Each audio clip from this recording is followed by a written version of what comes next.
কোয়ালিফায়ারের ম্যাচে জয় নিয়ে যাবে আইপিএল এর ফাইনালের মঞ্চে, তবে হারলেও থাকবে আরেকটা সুযোগ। পয়েন্ট তালিকায় সেরা দুইয়ে থাকার জন্য বাড়তি এই সুবিধা দেওয়া হয়েছে কলকাতা আর হায়দ্রাবাদকে। তবে এই সুবিধা অবশ্য ভোগ করতে চাইবে না কেউই। মঙ্গলবারের ম্যাচে জয় দিয়েই ফাইনালের টিকিট নিশ্চিত করতে চাইবে দুই দল। তবে মাঠের খেলায় ঠিক হারতে হবে কাউকে। আহমেদাবাদের নরেন্দ্র মোদী স্টেডিয়ামে সেই হারের মুখ দেখলো কারা, সেটাই জানবো প্রতিবেদনে। জিততে পারলেই নিশ্চিত হবে আইপিএলের ফাইনালের টিকিট। এমন মহা গুরুত্বপূর্ণ ম্যাচে কলকাতার বিপক্ষে টস জিতে আগে ব্যাট করার সিদ্ধান্ত নেয় সানরাইজার্স হায়দ্রাবাদ। লক্ষ্য ছিল ওপেনিং জুটি থেকেই কলকাতার বোলারদের উপর চড়াও হওয়া, কিন্তু কিসের কি, প্রথম ওভারেই হায়দ্রাবাদকে ধাক্কা দিয়ে বসে কলকাতা। দুই অজির লড়াইয়ে জয়টা তুলে নেন পেসার মিচেল স্টার্ক, তুলে নেন ট্রাভিস হেডের উইকেট। তাও আবার হেডের দুইটা স্ট্যাম্পই উড়িয়ে দেন এই বাঁ-হাতি পেসার। ওপেনিং পার্টনারকে হারিয়ে অভিষেক শর্মাও টিকতে পারেননি বেশিক্ষণ।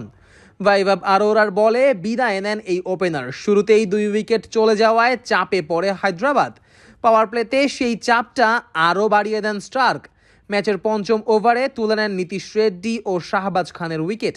পাওয়ার প্লেতে 4 উইকেট হারিয়ে তখন প্রায় দিশেহারা হায়দ্রাবাদ। 6 ওভার শেষে তাদের সংগ্রহ দাঁড়ায় 4 উইকেটে 45 রান।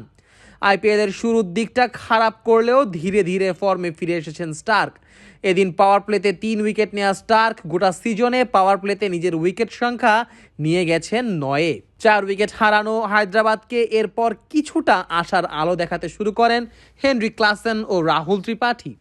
দুজনে মিলে 10 ওভারে আর কোনো উইকেট না হারিয়ে হায়দ্রাবাদের সংগ্রহ নিয়ে যায় 92-এ। 11তম ওভারে নিজের আইপিএল ক্যারিয়ারের 12তম 50 তুলে নেন ত্রিপাঠী। তবে সেই ওভারেই দলের রান 100 পেরোলেই বিদায় নেন ক্লাসেন। শেষ হয় তার 21 বলে 32 রানের ইনিংস। 7 নম্বরে নেমে আব্দুল সামাদ প্রথম বলেই নারিনকে ছক্কা হাঁকিয়ে দারুণ শুরুর আভাস দিয়েছিল।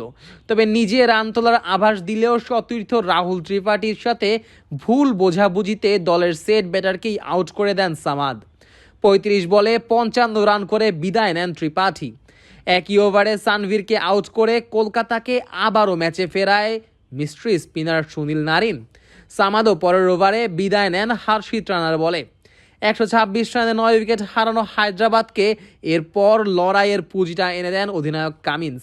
তার 24 বলে 30 রানে ভর করে 150 কোটা পেরিয়ে যায় হায়দ্রাবাদ। নির্ধারিত ওভারের 3 বল বাকি থাকতেই অল আউট হয়ে যায় 159 রানে। 160 রানের লক্ষ্যে ব্যাট করতে নেমে শুরু থেকেই ঝড় তুলতে শুরু করেন দুই ওপেনার গুরবাজ ও নারিন।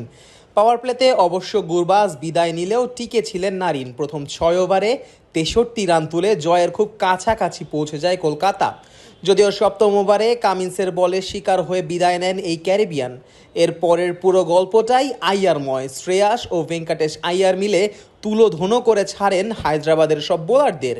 দুজনেই অপরাজিত থাকেন 50-এর বেশি রান করে। এই দুজনের ব্যাটে ভর করেই 38 বল বাকি থাকতে 8 উইকেটের বিশাল ব্যবধানে ম্যাচ জিতে নেয় কলকাতা।